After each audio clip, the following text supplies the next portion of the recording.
And we're live, brother. How you doing, man? Hey, I'm pretty good. I'm hanging in there, doing a couple of projects around the house, keeping us busy. Work has definitely kept me busy. So sorry to all you guys, man, out there. We're not putting out a lot of content right now. We're trying to do at least this show in a post game, and then one on our Texas Football Talk podcast. Again, we're presented by DraftKings, promo code TPP. And if you go to there, I want to ask you how your week's been. How's your week been, dude? Well, 𝗟𝗚𝗞𝗘, my wife, the wonderful producer of the show, kind of let it out of the bag. So yeah, our oldest dog, Sam, our bulldog, had some nasal surgery, some throat surgery, and both eyes worked on Tuesday. And he has been doing well. But at the same time, he's 18 months old, and he probably hasn't had the feeling of being on pain meds before. So it's making him, awful nauseated. He doesn't sleep well. So it makes for long nights for us. Or very short sleep at night for us. We're constantly up with him like every 2 or 3 hours, trying to make sure that he gets to where he needs to go to take care of himself, and just to make sure he doesn't, get too sick and we can't take care of him. But yeah, it's supposed to be 12 to 15 days. So he has to follow up on the 12th to get his stitches out. There's quite a few in multiple areas, but he's coming along. So yeah, let's get back on football. But yeah, it's been a rough week. Yeah, I think for both of us. So it's nice to be here on Thursday night doing this live. I think our plan was to do it on Wednesday. Live comes at you really fast, and then all of a sudden you got to kind of change dates. But I love the title, man. Showdown in Cowtown, right? We're going to Fort Worth, going to the Metroplex to play a football game. Want to talk really big picture here. I've been waiting for a couple of matchups, and actually they're week to week. I mean, they're really back to back. I wanted to Steve Sarkisian, obviously against Gary Patterson's defense, and not to get too far away from that into the Oklahoma game. Really excited about seeing 𝗟𝗞𝗘 𝗦𝗨𝗕𝗘 against obviously Riley, and then Sarkisian against Grinch, man. Those have been my two biggest matchup that I've been really excited about this year. But I really, we got to get over this hump at TCU. And I went back and looked at some schedules in between 2000 and 2004. Texas lost 4 games straight to Oklahoma. And in 2005, which we've had a lot of 2005 things going on right now, most points, a lot of things going, really good for us that we've had and we haven't had since, for the last 15 years. They went and beat Oklahoma on that 5th year in 2005. And I think that's where we got to get when we're talking about TCU, get over this hump against TCU, show TCU who really they are. Again, they're going to be competitive. It's in Fort Worth, one of the places I hate to play. But your thoughts, man, big picture leading into TCU. No, you hit the nail on the head. That's why I put in the original comment for the video. Formidable opponent led by longtime coach Gary Patterson. Like consistently, regardless of the football team that we've had or the football team that they've had, it's been a very tough football game year in and year out from what I can remember. They beat us more than we would like them to. So, going up to Fort Worth, it's going to be a challenge, and you got to be prepared. But I think, again, when we're talking about this coaching staff, I think 𝗟𝗞𝗘 𝗦𝗨𝗕𝗘 knows the adjustments to make. They're probably going to watch the SMU film, like some folks are saying, and try to make hay where they can, which recently has been in the running game with Bijan, Roschon, and Keelan Robinson. So I don't expect that to change, but I was listening to 104.9 this afternoon with Rod Babers and Kevin Dunn, and I need to go back and study some of the defensive schemes that we're going to run against TCU early on the game because they feel like the single high safety, the 2 deep safety or thirds coverage is probably the best remedy for Texas to stop their long passing game, led by Quentin Johnson and Tay Barber. But at the same time, you have to consistently stop a guy in, their stud running back in Zach Evans. So I won't go too deep in the numbers, but yeah, we just got to go up there and play 4 quarters of solid football on both sides of the football and win the special teams matchup. We're going to dive into the numbers to get there. Yeah, absolutely. We're going to dive into the numbers here soon. Want to get through this big picture piece here. On the road again, first conference game, on the road. To me, it's all about starting fast. And we've been able to do that the last, couple of games, man. Get out there, start fast, play complimentary football. If I'm Steve Sarkisian, this is what I do. I win the toss, I take the ball. Win the toss, take the ball. And you don't see that a lot. People like to defer to the second half, but I think Texas in this game specifically, if they win the toss, we need to take the ball and we need to go down there and score to create our momentum, to get the fans, quiet the crowd in TCU, because they're going to be amped up. One, it goes back to us leaving for the SEC. They think it's going to be the last time you see Texas in 𝗟𝗚𝗡𝗏 down there in Fort Worth. So to me, we win the toss, we take the ball all day, every day, go down there and score, put together a drive, see what works. And then you were talking about run, right? Obviously, run is what we've been able to do. Have one of the lead. Go ahead, Jeremy. But before you go off the road game, it's so what's you're talking about fast starts, right? The fast starts have been when the crowd's been behind us, against Rice and Texas Tech. The last time we played a road game, we didn't start out too fast. We're down 16-0 at halftime. So that is more important. Like you said, take the football, go down and score, take the momentum of the football game and put them behind the 8 ball, make Max Duggan and Quentin Johnson and Zach Evans make plays to catch you.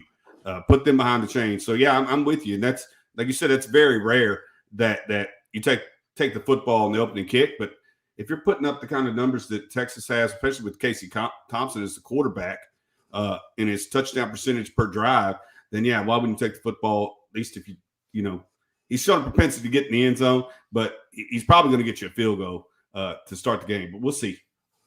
Yeah, just want to bring up something real quick. Sark in his talk about which every Longhorn, I think, until probably this last weekend, was disgusted by the talk of practice and press conferences. But over the last couple of weeks, he's talked about how the football team's coming in, intent. His quote today, it was another good week of practice, an intense week. I thought the guys were really focused, attentive to details, and practice hard. And it's crazy to think that our thoughts about practicing hard, the team's coming out and they're practicing well, and how it's gone, for the last couple of years. He's actually changed my thought on this. I think when he says it, he means it. It's not coach speak. It's, hey, my guys are showing up. They know exactly what they need to do. And again, you have to prove yourself. And he's not. I think what he said in the press conference this week is he'd be foolish to not understand that Texas has gone 2-7 against TCU. They've had your number. So if you're not prepared to play this football game on Saturday, we have a problem. And so I think we're going to go in there with that mentality, that all gas, no brakes mentality, and try to do what we've done the past 2 weeks against Texas Tech and Rice. But that quote that he consistently says each and every week during the press conference is, to me, has me feeling really, really good about where this team is and where their intent is and how they're going about their business each and every week, regardless of who the opponent is, which I think is absolutely important. Right. It's fine for the fan. You'll accept that as a fan if you see the results on Saturday. It's hard to say we practiced hard, we learned a lot, we're getting better if you don't see the results on Saturday. So it's easy to sell that week after week after week if you're winning football games. It's when you lose football games to tell the fan base, I'm continuing to get better week and week. The kids are coming, they're concentrating, they're making plays in practice, they're developing.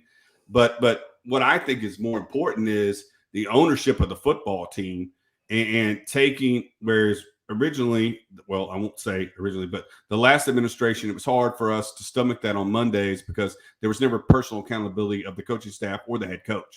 Whereas he is saying their lack of, why didn't we finish 4 quarters of defensive football was because we didn't have our head in the game mentally in the fourth quarter. And that's on us as the coaches and us on the players that we didn't play 4 quarters of football. So I think with that, the practice talk, and it's more about personal accountability that, hey, these coaches are here. They're going to hold these players accountable. They're going to hold themselves accountable. And that's what's going to lead to a good product on Saturday.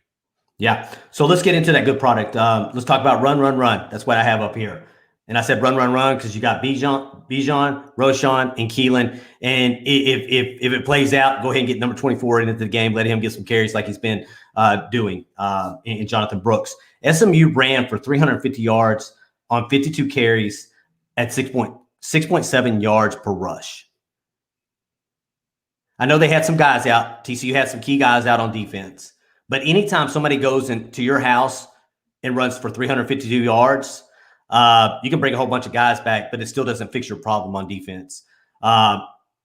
If you go back and look at where we're currently at, pass against run, we're currently sitting at 63.77% of our plays on offense our run, and the other 36.23. Do we change that this week? I don't think so. I think, like you said, if SMU was able to run for 350 on 52 carries and 6.7 yards per rush, we've shown that our run game can one, bust big plays. Two, it's a three-headed monster. And then three, it allows Casey to get comfortable in the passing game and then ultimately score a whole lot of points. Like I said, consistently getting the football down the field and scoring touchdowns. That's what's necessary to win football games. But I kind of push the websites that we own or the social media sites that we own and then our podcast because I want to throw up one comment that I found. Just talking about TCU's front seven. Like, I didn't watch the game against SMU. I think you did. Can you talk a little bit about their front seven and what led to SMU getting all those, rushing yards? Yeah, I don't think it's anything specific. I think it's, and again, I don't know much about TCU. I go back and I looked at the TCU SMU game. I think it was on Monday night. I can't remember when I watched it.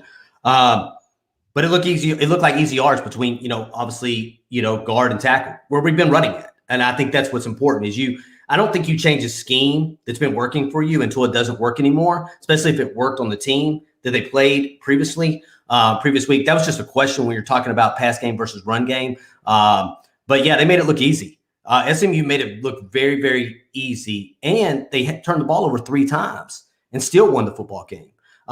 So it could have probably been worse than what it was. But if you look at some of the comments on here, maybe I'll find one. It felt like SMU took the way that TCU goes into football games and they used it against them. Like TCU has that, well, we're the little man syndrome, but you know what? We're not the little man, and we're going to come and teach you that we're not the little man. And it felt like SMU did that to TCU on their home turf. In the fact that they went out there at the end of the game and it was about to plant their flag on the 50-yard line, coaches wind up getting hit, scuffling starts, and then you got on ESPN, the front cover of ESPN this week, Gary Patterson fired up about SMU treating them the way they did in their home stadium. So I think that's the mentality you got to go in with. Hey, you're not going to lean on us anymore. We're going to lean on you. So really, and somebody said it earlier, it's really taking the SMU approach. Texas taking the SMU approach to TCU again this week. 𝗟𝗜𝗞𝗘 Patterson, he's going to be a hot mess. Lots of towels. So another thing I need to see, man, defense needs to play consistently for 4 quarters. I think I haven't seen in any of the games thus far. Obviously, Rice, outside of Rice, where we didn't obviously give up any points, it feels like the defense plays for a half or they play for 3 quarters, but they're not consistently playing those 4 quarters against those teams they should play playing them against. Louisiana, and you may think different. Louisiana, Arkansas, and Texas Tech. No, I totally agree with you. But in those games against Rice and Texas Tech, the game was out of reach. And so what folks are asking for is, I want to see Charles Wright out on the football field. I want to see us get to the 3rd string of our depth chart on offense and defense. I want to see young linemen and young defensive linemen play. I want to see how deep our linebacker core is. And you get in these games where you're up, by 50 points at one point, there is going to be, I'm sorry to say, but there is some let up. And then when you're talking about into the 4th quarter, and you have those big leads, then the talent or the experience isn't there that you have in the first 2 or 3 quarters. So these kids shouldn't be. And I know that Texas Tech wasn't pulling their starters. Yeah, we hurt their quarterback. But at the same time, they're not pulling their offensive line of the football game. They're not pulling their front 7 out of the football game. So I think it's much needed reps for the 2nd and 3rd team. But at the same time, you're going to have busted plays against those guys when you have leads that we've had in the last 2 football games. But do you think it hurts, just putting out there, do you think it hurts in closer games moving forward that your defense hasn't been out there for 4 quarters and been able to play at that level for those 4 quarters? Do you think it hurts at all? Well, I don't think it reps, like, you want as many reps as you can have, if you bust a coverage, you want a chance to redeem yourself. If you hit a gap wrong, you want a chance to take that back and get another rep at that individual, defensive, front or scheme. But at the same time, I think the reps you save, especially now it's going to get cooler.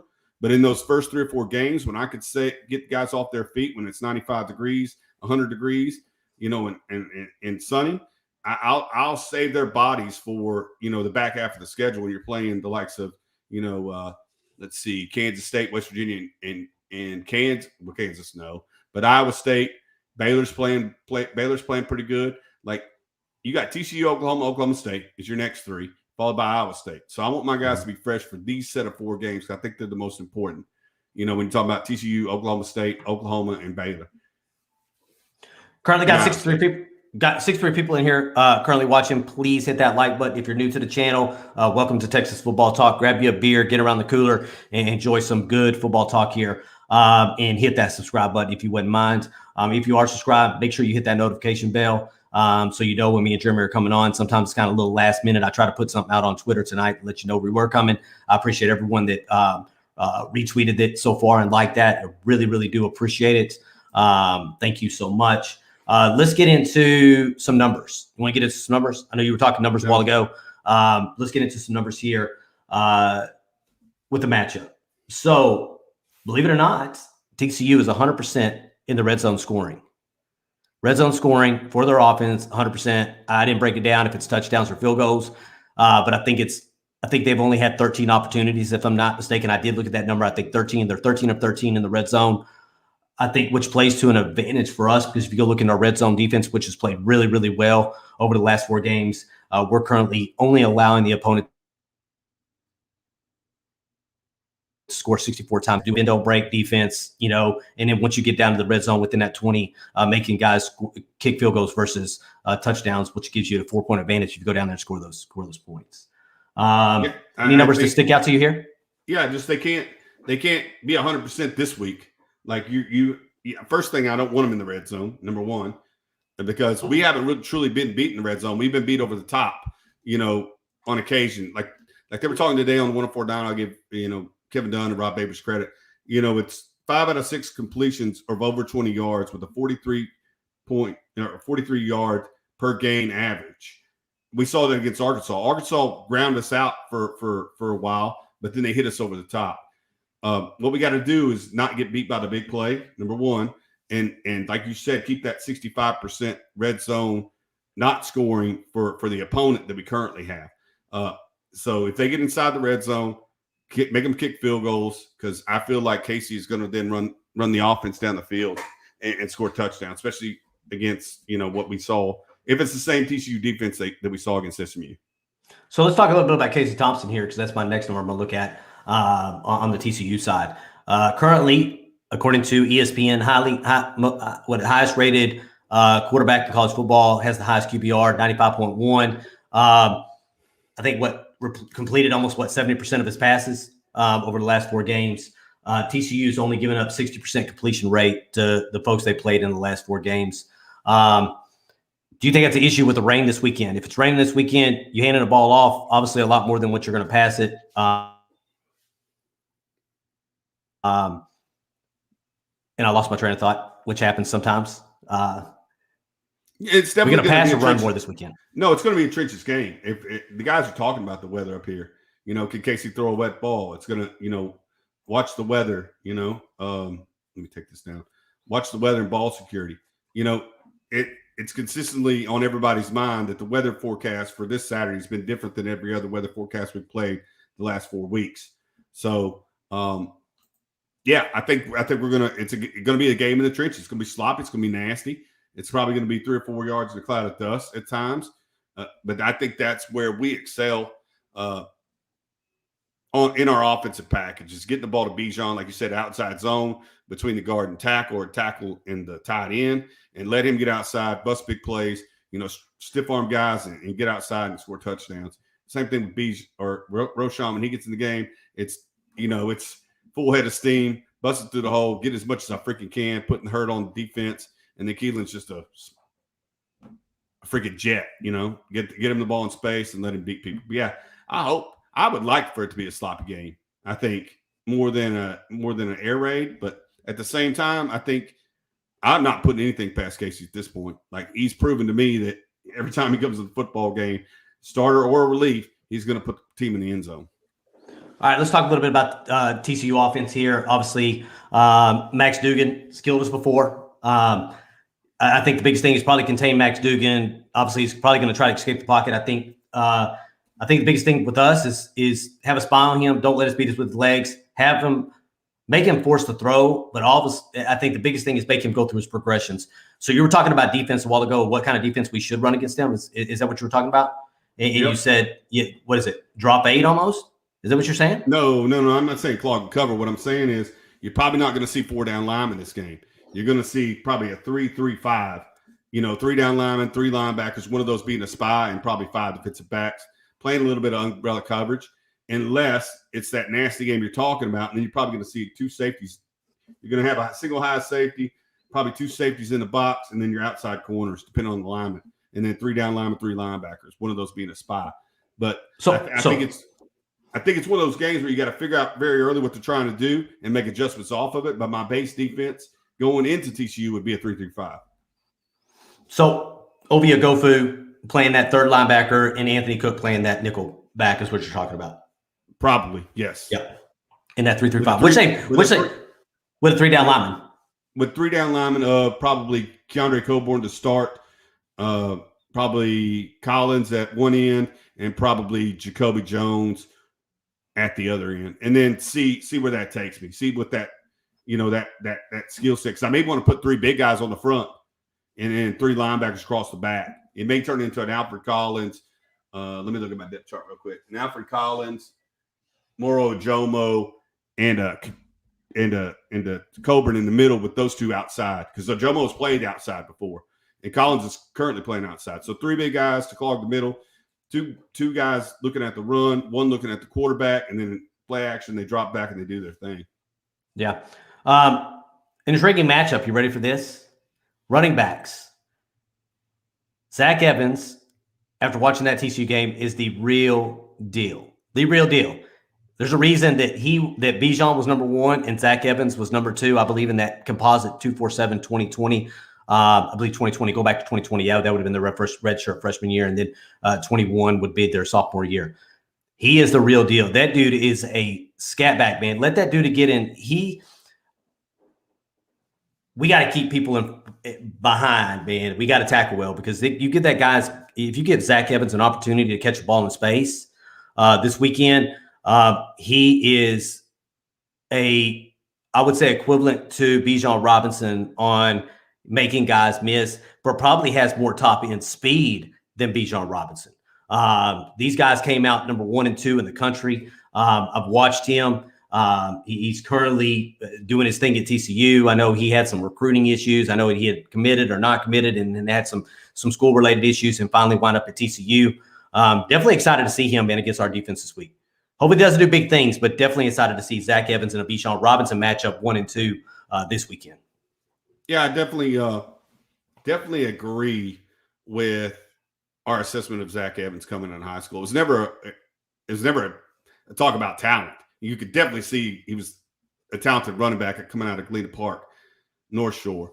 But it was always his, how was he a teammate? Did he walk out on his team in the state championship game or the state semifinal game? It's all about being a teammate and how he performed with other athletes. And did he have to be the show? It was never a question about Zach's talent.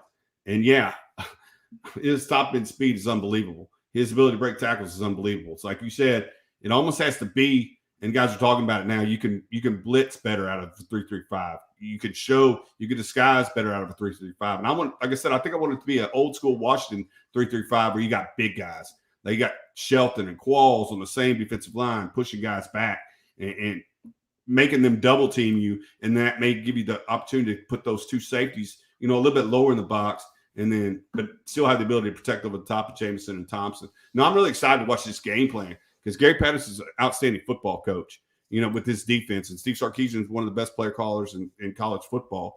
And you got Pete Kwiatkowski on the other side. I think it's going to be one of those games where the weather's going to dictate how we start.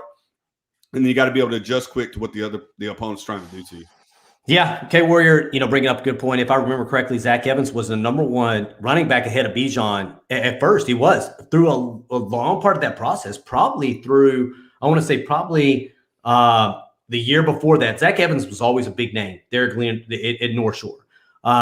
And I think Bijan at the end of that cycle, if I was to go back and look at how they graded out at the end of the cycle, I believe Bijan flipped over him towards the end of that cycle and became the #1 running back based on, I think, what Rivals had Bijan a little higher than Zach, I think, at the end of that recruiting cycle. He's a real deal, though. Sorry about that. No, I just hit the like button. Okay, going against two wide receivers. Quentin Johnson, Tate Barber. Definitely home run, can hit the home run. Can't let them beat us over the top. Definitely can't let them beat us over the top like we did last week against Texas Tech when they got beat 3 times. I don't think that's going to be a consistent. I'm not consistent. I don't think I'm worried too much about our defensive backs and allowing those type of things. I think the one where Jamison pushed the guy out of bounds, let him come back in, hit that dude on a dime. I don't think you're going to consistently see that. But again, it's one of these things where they got 2 speedy receivers on the outside in Quentin Johnson and Tate Barber that can take you over the top, especially if that run game gets started by TCU and Zach Evans is bringing more and more guys into the box. You're definitely going to have to worry about play action pass and Max Dugan hit one of these guys over the top. Did it multiple times during that SMU game as well. Yeah, Quentin's a guy that we recruited out of Temple, which is just down the road from me. And more about Quentin is his top end speed, yes, but his size. Like he's 6'2", 6'3" guy. But again, I only listened to one show today coming home. It's probably for about 15 minutes, but they talked about it. Quentin Johnson had 5 targets against SMU, 4 drops, 0 completions. And the one drop was in the end zone on a what would have been a long touchdown pass. So he's got stuff he's dealing with right now. He's not catching the football well. But at the same time, like you said, the mental lapses and giving, deep throws against Texas Tech late in the football games and busted coverage is not a thing we want to see on Saturday. Like, make them drive the football field, because we've shown when teams have to drive the football field, more than likely, or we turned the football over last week, got a couple of turnovers, been doing that, picking the ball off. And then, or they find themselves behind the chains because we've shown that we're a disciplined football team. What do we lead the league, or lead the NCAA and less penalties? Less penalties. Yeah, four penalties per game or something. Yeah. So we've shown that we play a disciplined brand of football. So let's continue that and make them drive the football field and not beat us over the top. Yeah. Last thing, obviously, biggest thing, tackling has to be a thing. I haven't written back and looked at the Pro Football Focus numbers this week for tackling. It's been really busy.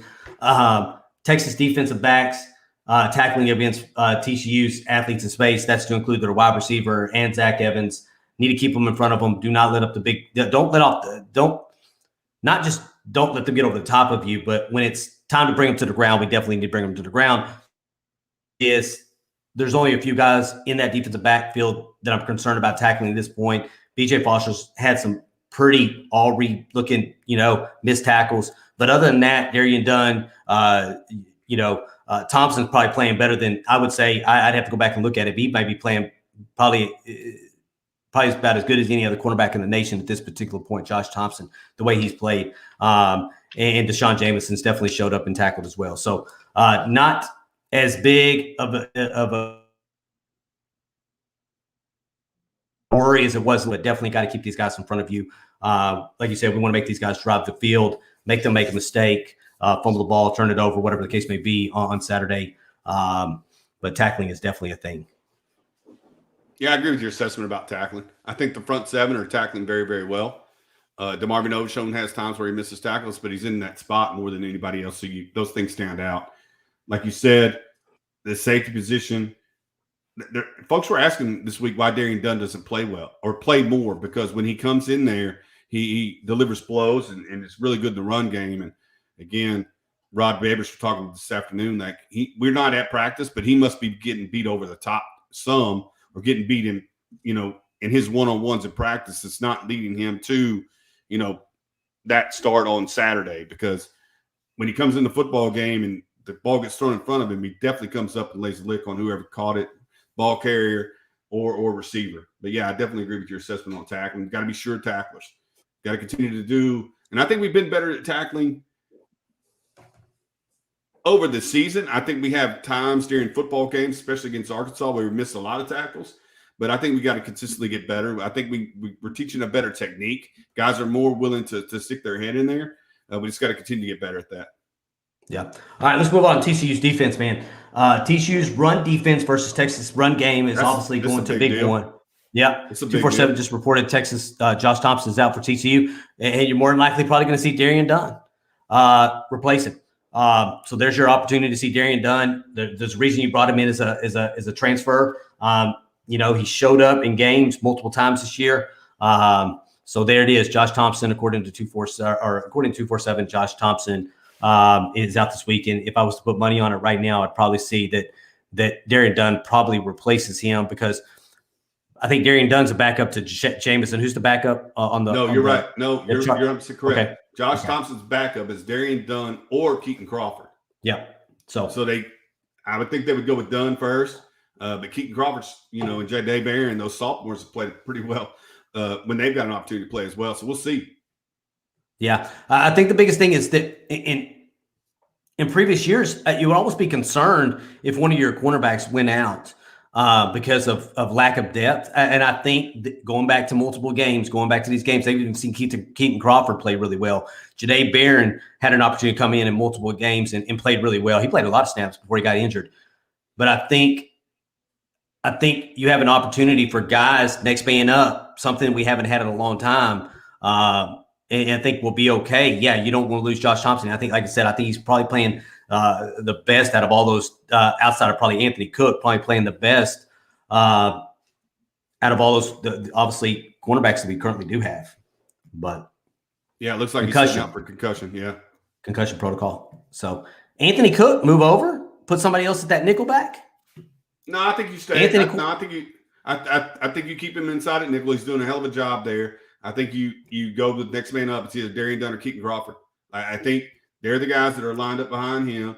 They're the guys that train out there. Let the next man go.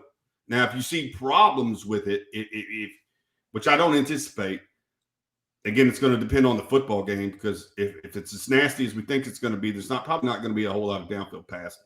But we'll see. But in my mind, you keep Anthony Cook where he is. You start out with Darian Dunn or Keaton Crawford. You find that they're getting beat, then yeah, you may have to make an adjustment in game. But initially, I'm keeping my guys where they're trained to play. Yeah, I agree with you too. Just a thought, cornerback. He's showed that he can cover and be able to tackle. But I think right now, Anthony Cook, if I was to name an MVP on the defense as it sits today, Anthony Cook would probably be my MVP on the defense 4 games through. So what? A third of the way through your schedule at this point, I would probably have Anthony Cook as my MVP there. Patterson in-game adjustments is something that Sarkisian's going to have to worry about, because I think he does a really good job of adjusting to what the offense is showing. So this is probably going to be the game where Sarkisian is probably going to have to play chess more than he's played chess throughout the first 3 weeks. You think that's true? That's the thing?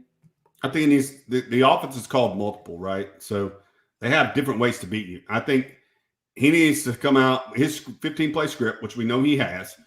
I think it needs to be as diversified, showing as many different looks from as many different. Make it hard for him to see what the game plan is by throwing him multiple looks, 22 personnel, sometimes empty, sometimes 1 back, 2 tight ends, and 2 receivers. Like whatever complexity you can give to your offense, and we know that playbook is very, very thick. Show that in the first couple of drives to make his in-game adjustments be more of halftime adjustments. That the game plan for every drive is a little bit different. And I think we could do that, because I know where we're going to next is wide receivers, and I think Xavier Worthy and Jordan Whittington can be that package on the outside. I need Josh Moore to be more consistent. I know he's going to play this football game. There was talk that he wasn't. He needs to be more consistent. But I think these wide receivers cause a threat. I think the running backs, we talked about all 3 of them, cause a threat. I just think you need to put as many different personnel packages, many different alignments, many different, motion game that you could show him in the first 2 or 3 drives to make, again, it a halftime adjustment, not necessarily, in that first half. He gets a good beat on what you're trying to do and can line his players up to stop you. Yeah, I think what Stark does well is he shows there's plays that he shows that can be ran for multiple formations that look the same, but then plays, like I think it was the Jordan Whittington touchdown last week, right? It looked like a play that was going to be outside zone. Then Jordan Whittington comes across the back, and I think they either tossed it to him or handed it to him, or however he got that touchdown. But it was a play that you'd seen the entire game, but then they changed it up, and he came across the formation for a touchdown, and you weren't expecting it. So you've seen one formation, you thought they were going to run something, and they run something completely different than what they showed. But I think adjustments are going to be important this week against Gary Patterson. Absolutely. He's a defensive coach. Absolutely. But I think with the cooler environment, this is another thing too. If I score on 1, 2, or 3 play drives, and we've shown a propensity over the last couple of weeks to score from 72, 65, 42, 2 yards in last game, if we can score early on possessions, he only gets 1 or 2 plays to see what we're doing. That's another way you don't. You go down, you score in a quick drive or explosive play. There's not much you can adjust to in that. You just got beat. So, and with the cooler temperatures, I don't feel the need to save my defense from as many plays. Normally when you're looking to have long, methodical drives, it's try to save your defense for later in the football game. As the weather gets cooler, I don't think that's as necessary. So I'm not opposed to scoring on 1 play, 2 play drives early on the football game because, again, it's hard to adjust if you have limited plays that you've seen from Steve Sarkisian. Yeah. Next thing we're going to talk about, need a combination of wide receivers to show up if we're able to pass the ball next week or this weekend. Obviously, run game is probably going to be lean on this run game like we have each and every weekend. I think I'll go back and look at the stats, and the stats say that we run the ball 70% of 64% of the time. We're only passing the ball 36% of the time on the possessions we do have. It wouldn't surprise me if he put 8 defenders in the box to try to stop Bijan, Roschon. If you're able to pass the ball, Casey Thompson, this is going to be an opportunity to pass the ball this weekend because I have no doubt that he's probably going to put 8 defenders in the box, try to stop the run, and make Casey Thompson beat him with his arm. But I think that's where it helps us is our passing game is not a true downfield passing game. We talked about this last week. Our vertical passing game is more important than especially with guys like Marcus Washington out there just knocking people to the ground. The most important asset is in the game like a slugfest in the mud. It's probably your quarterback's ability to run. You may see a little bit of Roschon Johnson in the Wildcat, taking snaps in 10 on 10, and he's just got to beat one guy. That's what I would try to do. I try to bring Wildcat in, extend the vertical passing game, not necessarily try to beat them downfield, but trust your wide receivers to block. And then they can stick 8 guys in the box all they want because I can play action or I can RPO, and me as a quarterback, I can keep it. When they dive down on Bijan, then that allows me, may see a little bit of zone read from the shotgun, old Vince Young style. Those are the 3 things I would try to do is continue to hit that vertical, the vertical pass. I'm sorry, the horizontal passing game more than the vertical game, and then run the football with the quarterback and maybe a little bit of wildcat. Put a hat on the hat and just go downfield with Roschon at times. You ready to get into predictions? We currently have about 100 people in here watching now. If you would not mind hitting that like button, it'd be greatly appreciated. If you have not subscribed to our channel, please subscribe to our channel. We would greatly appreciate it. This is going to be a showdown in Cowtown. It's really, really exciting. It's a victory. To me, it's probably I probably want to win this game more than any other game this year. Oklahoma's obviously a big game, Red River rivalry, but to me, this is the one I really, really, really, really want to win before we exit this Big 12.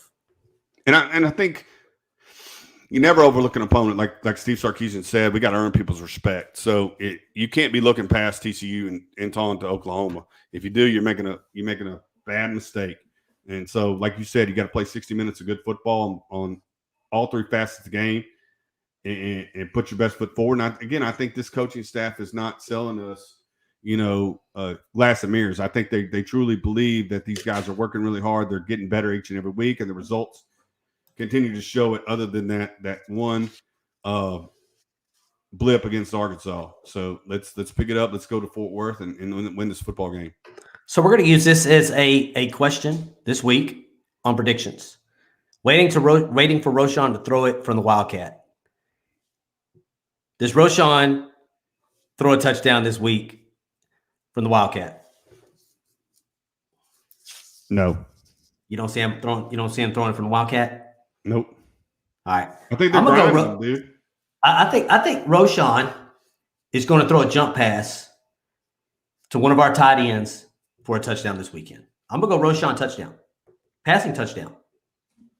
All right. Okay. Write that down, Jeremy. Roschon gets a passing touchdown this weekend. I love it, Steve Sarkisian. I think it's going to happen. I think it's going to happen this weekend. And I think it's either going to go to Cade Brewer or it's going to Wiley.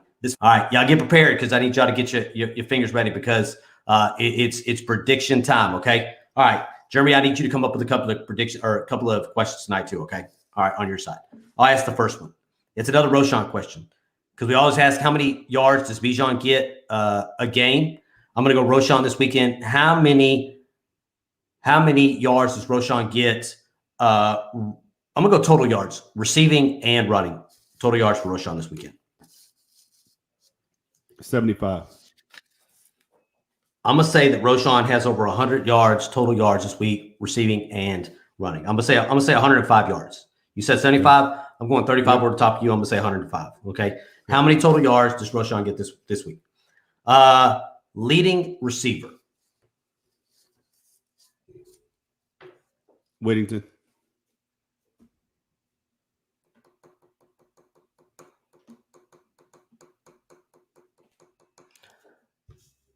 I'm going to say Joshua Moore. I'm gonna go Joshua Moore this week. I think he's going to show up, and I think Joshua Moore is going to have more yards than Whittington and Xavier Worthy this weekend. All right, I'm gonna let you. The rationale behind. Let me tell you the rationale behind Jay. Because Jay Witt is more that horizontal pass catcher. He's the guy that they're going to hit for 5-10 yards, 5-7 yard slants, the comeback routes. Whereas Worthy's the beat you over the top guy. And if the weather's as sloppy as they think it's going to be, I don't know if there's going to be opportunities to throw the football downfield. So that's my rationale behind Jay Witt. Henry Gatton said, "Is this a big crayon, black crayon in front of me?" He's talking about the microphone here. My microphone here. Look, y'all always complain that me and Jeremy weren't close enough, that our sound is terrible. So what we have to do, we had to bring our microphones in. This is a microphone. But yeah, it looks like big. I can see big black crayon in front of me. So all right. So you got any questions here? What's your question? You went offense. I'll go back to turnovers. Plus or minus 2 turnovers for this week because we hit 2 last week. I think the over-under was 2, and I think we pushed. So over-under for turnovers by the defense. Sloppy game. I'm going over 2. I'm gonna say 3 turnovers this week. I'm gonna say one. I'm gonna say 2. I'm gonna say 2 interceptions. I'm gonna say Max Dugan throws 2 interceptions this week. He threw three against SMU last weekend. I'm gonna say 2 interceptions and a fumble. 2 interceptions and a fumble.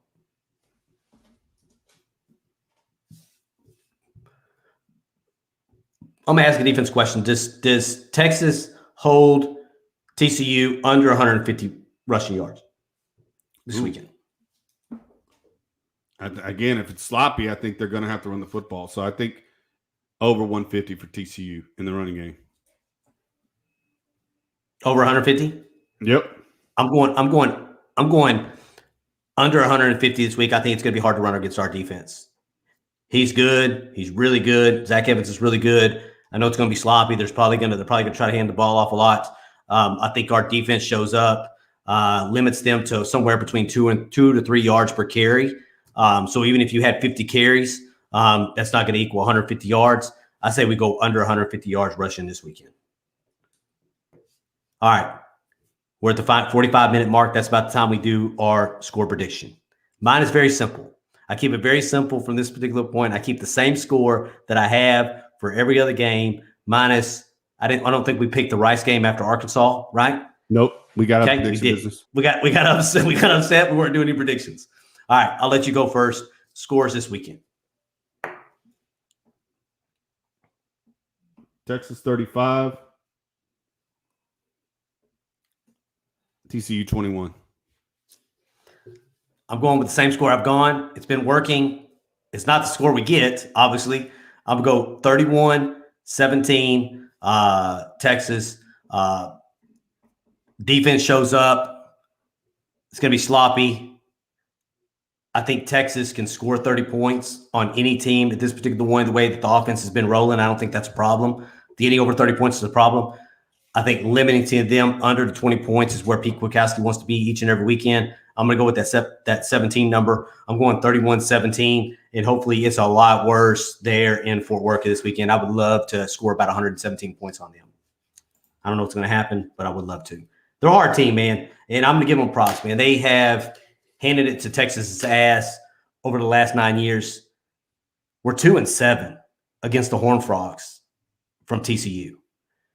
And if I'm going to play a clip this weekend, where I'm going to play a clip and I'm Steve Sarkisian, I'm going to play that clip from that Texas, whoever she was, I don't know, some representative that represents the district of Fort Worth there when they were doing that, where they were talking, they brought all those guys to Austin, and